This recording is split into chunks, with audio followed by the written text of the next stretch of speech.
va parler coffre-fort numérique aujourd'hui. Bienvenue dans Survie numérique. La liberté, le respect de la vie privée et le fait d'être en sécurité est à la base de nos démocraties. Mais aujourd'hui, ces valeurs, elles sont remises en question par les soi-disant acteurs du numérique. Cette balado-diffusion vous aide à protéger votre vie privée, à sécuriser vos données et à reprendre le contrôle sur le numérique. Notre objectif, plus de liberté et de minimalisme, le tout avec un minimum de jargon technique, mais avec beaucoup de joie et de bonne humeur. Le principe, alors je vous explique, c'est un podcast brut de décoffrage, sans compromis, sans montage, sans musique. Je suis survivant numérique, j'ai un script à la main, parfois je le lis, parfois je m'en inspire. Alors bienvenue dans Survie numérique, et aujourd'hui on va parler d'un sujet qui fait peur à beaucoup de gens, mais qui est en réalité la solution la plus simple du monde, les mots de passe, et évidemment les gestionnaires de mots de passe. Ce qu'on entend partout, alors là, ça y va, ça y va.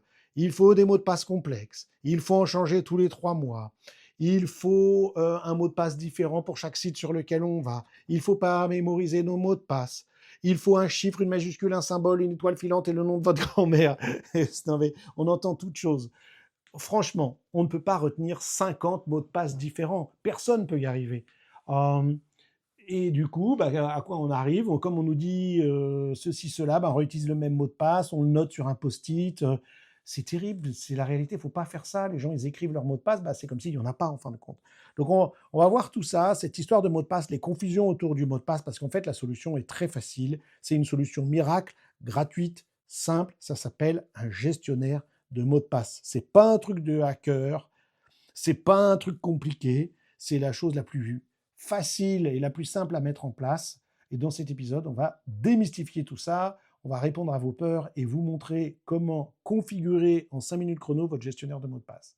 Donc, êtes-vous prêt à arrêter de vivre dans la peur de vous faire pirater? Et c'est parti! Alors, on va commencer par le début. Pourquoi est-ce que noter mon chat 1, 2, 3 partout, votre nom de votre chat c'est quoi? C'est Minou, Minou 1, 2, 3 partout, ou utiliser le même mot de passe pour tout est si dangereux?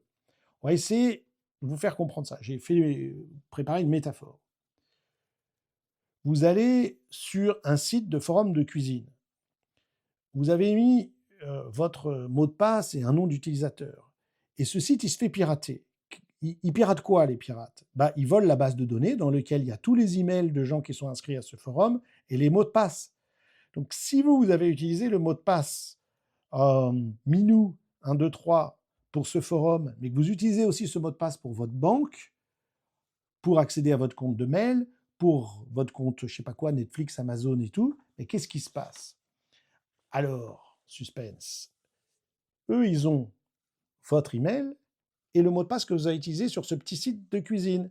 Ils vont prendre cette combinaison, votre mail et ce mot de passe, et vont le tester sur tous les autres sites. Alors dites-vous bien qu'ils ne font pas ça à la main, ils ont un logiciel, c'est tout fait, donc ils mettent ils prennent une base de données qui a été piratée, qu'ils ont trouvé sur le darknet ou autre, et leur logiciel, il va tout tester. C'est ce qu'on appelle l'attaque par credential stuffing, bourrage d'identifiants. Ils vont essayer, en un clic, ça se fait tout seul, l'ordinateur du pirate, il teste Amazon, Netflix, Gmail, Yahoo, laposte.net et tout et tout. Et puis si vous avez utilisé, comme vous utilisez toujours le même mail, mais avec le même mot de passe, ils vont trouver accès à toute votre vie en même temps. Parce que c'est comme si vous utilisiez la même clé pour votre maison, mais aussi pour votre voiture, pour votre coffre-fort, elle ouvre aussi le bureau. Bref, c'est la clé qui ouvre tout. Vous n'utilisez que ça. Si le cambrioleur il trouve la clé chez vous, le forum de cuisine, il va pouvoir tout ouvrir. Et il entre dans votre banque, il vide votre compte, il regarde votre photo de vacances, etc., etc. Ça fait peur, mais c'est exactement ça qui se passe. Donc la solution qu'on vous a déjà dit, c'est qu'il est impératif d'avoir un mot de passe différent pour chaque site. Et en plus, ce mot de passe, il doit être long et complexe, du genre, désolé, en audio c'est pourri, X majuscule, K, 9, dièse, M minuscule, P, 2, souligné, je sais pas quoi, dollar, V, L, 5, point d'exclamation, QR8, etc., etc. C'est impossible, on ne peut pas retenir ça. Déjà, notre code PIN, pour notre téléphone, c'est déjà bien. C'est pourquoi il nous faut un gestionnaire de mots de passe. Parce qu'en plus, notez que s'il nous faut un mot de passe compliqué de ce type, et il faut pour chaque site différent, mais c'est impossible. On ne peut pas. Il nous faut un cerveau externe, et c'est là qu'intervient le gestionnaire de mots de passe. C'est le coffre-fort numérique.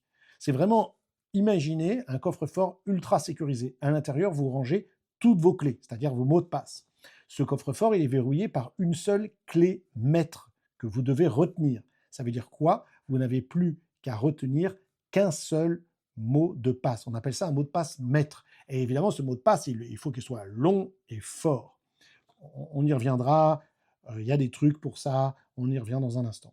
Mais le gestionnaire, lui, il va générer, c'est-à-dire qu'il va créer pour vous et vous générer tous les autres mots de passe. Les 50, les 100 mots de passe que vous utilisez, il va le faire. Des mots de passe complexes. Il va les mettre partout. Vous n'avez même pas à les copier-coller.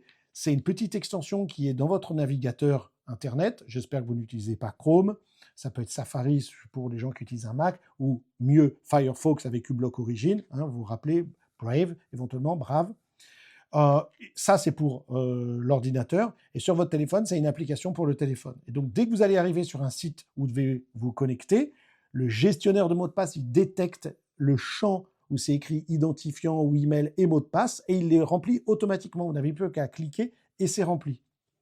Vous ne voyez même pas le mot de passe, vous ne le tapez jamais, vous ne le connaissez pas. C'est le gestionnaire qui le fait à votre place. C'est comme une sorte de majordome numérique qui connaît tous vos codes. Alors là, vous vous dites, wow, attendez, si je mets, c'est ça qui fait hésiter la plupart des gens, si je mets tous mes mots de passe dans un seul endroit, un coffre-fort numérique, et que cet endroit se fait pirater, c'est la catastrophe.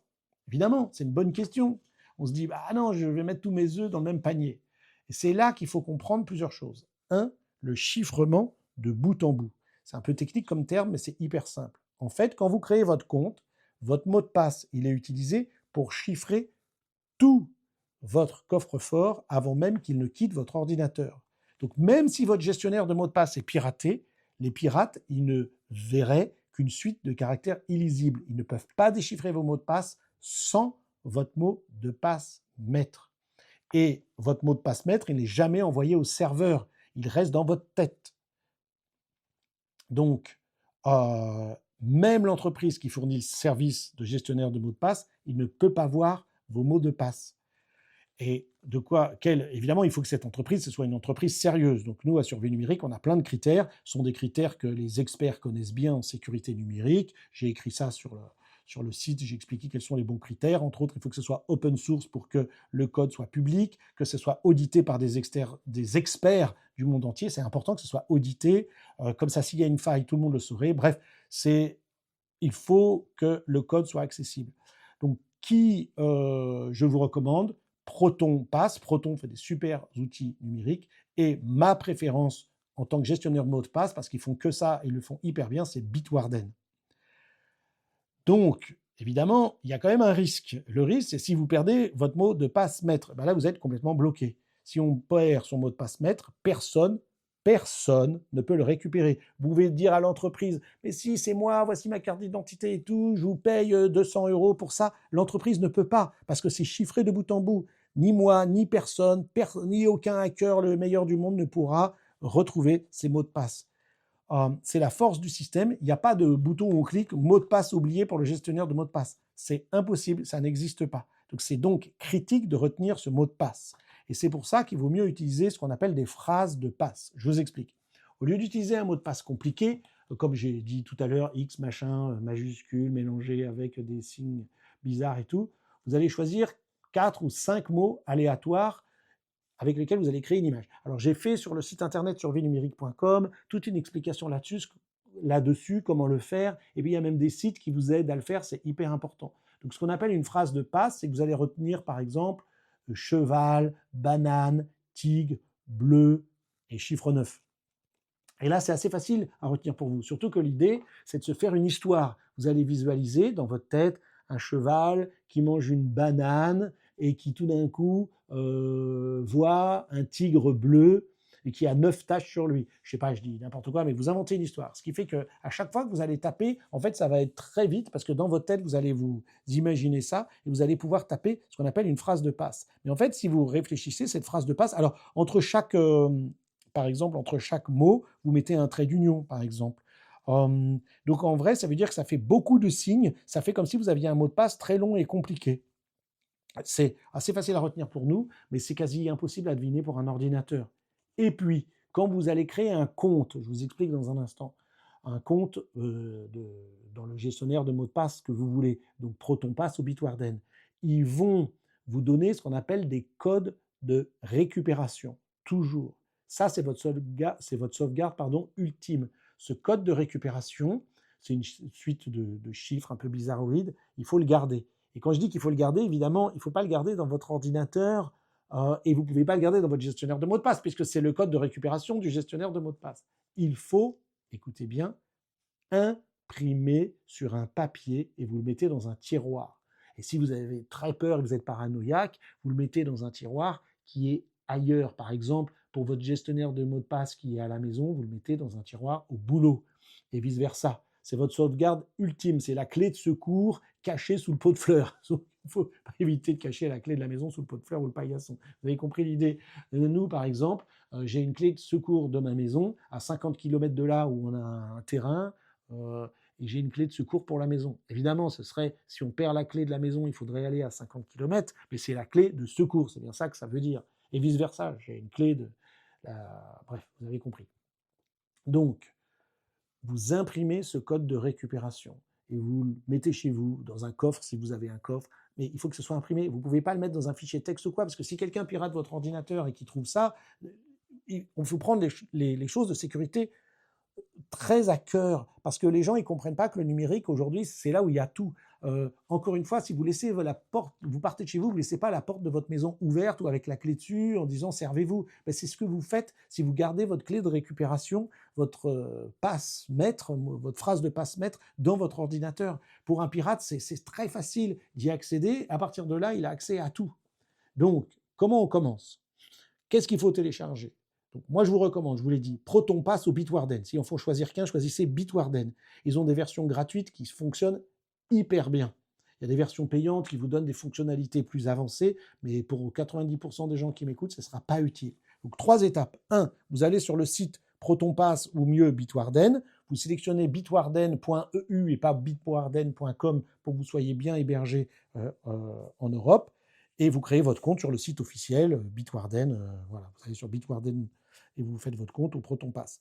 Vous choisissez votre mot de passe maître long, avec des espaces, des tirets ou un chiffre. Vous prévoyez ça à l'avance, cheval, banane, tigre, bleu, avec un trait d'union entre cheval et banane et tigre et bleu, et puis chiffre 9, voilà, par exemple. Puis, vous activez ce qu'on appelle la double validation. J'ai fait des articles, il y aura un épisode de podcast dédié sur le sujet, c'est crucial. C'est-à-dire que même si quelqu'un devine votre mot de passe maître, admettons, il ne pourra pas entrer parce qu'il vous faudra aussi votre téléphone. Parce que la double authentification, c'est que sur votre téléphone arrivera un petit code supplémentaire. C'est donc comme si vous mettiez 2 serrures sur votre porte. Et la plupart d'entre nous, on a 2 serrures sur notre porte. Donc ensuite, ça va être très facile. Vous installez l'extension dans votre navigateur Internet. Alors ça, c'est si vous êtes avec votre ordinateur de bureau. Dans le téléphone, c'est une application qu'il faut mettre dans le téléphone. Et à chaque fois que vous connecterez un site, le gestionnaire de mots de passe, il vous proposera de sauvegarder le mot de passe. Vous cliquez sur oui, et la prochaine fois que vous arrivez sur ce site, eh bien, il remplira tout seul. Si vous avez déjà des mots de passe ailleurs, ben, vous allez pouvoir importer vos mots de passe. Admettons que vous avez enregistré vos mots de passe dans votre navigateur Internet, Chrome, Safari ou Firefox, vous les exportez dans Bitwarden. Et quand vous serez à l'aise, dans 2-3 jours, vous les supprimez tous. C'est comme déménager tous les meubles dans une nouvelle maison. Voilà, c'est hyper important de faire ça. Ça prend 5 minutes pour tout faire. Bien sûr, je vous ai mis des tutoriels en ligne, bien écrits, avec des captures d'écran sur survienumérique.com. Dans mes formations, j'explique tout, je donne des astuces, des trucs, on s'entraîne et tout. C'est hyper important. Donc voilà. Je sais que moi, j'étais sceptique au début. La première fois que j'ai entendu parler, il y a hyper longtemps, de gestionnaire de mots de passe, en me disant c'est comme mettre tous ses œufs dans le même panier. Mais dites-vous bien que c'est 1000 fois plus sûr que de connaître par cœur ses mots de passe, parce que connaître par cœur ses mots de passe, en vrai, c'est comme si on n'en avait pas. Donc, le gestionnaire de mots de passe, oui, c'est fini les post-it, les aides-mémoire avec Minou 1, 2, 3, 4. C'est ça la sécurité, c'est pas de la magie, il faut être organisé. Et le gestionnaire de mots de passe, c'est votre organisateur personnel. Si vous avez besoin d'aide pour le configurer, sur le site survienumérique.com, j'ai même créé un petit module interactif qui vous guide pas à pas, entièrement gratuit. Ça va tout vous expliquer, comment fabriquer une phrase de passe. Je vous fais toute la procédure pas à pas pour Bitwarden et tout. Donc en résumé, 1. Arrêtez d'utiliser le mot de passe partout, le même mot de passe partout. Et il faut des mots de passe complexes. Si vous le retenez ça, c'est que ce n'est pas un bon mot de passe. 2. Vous installez un gestionnaire de mots de passe, Bitwarden ou éventuellement ProtonPass. 3. Vous activez la double validation. J'explique tout sur le site. 4. Imprimez vos codes de récupération. Voilà, abonnez-vous au podcast, laissez un avis positif, partagez cet épisode à un ami qui utilise encore des post-it ou des mots de passe comme 1, 2, 3, 4, 5, 6. Merci d'avoir écouté cet épisode de Survie numérique. La prochaine fois, on parlera d'un autre sujet crucial pour votre sécurité et votre vie privée. En attendant, la petite expression latine qui va bien, prémonitus, prémunitus, prévenu à demi-armé. Alors restez libres, restez vigilants et bonne journée.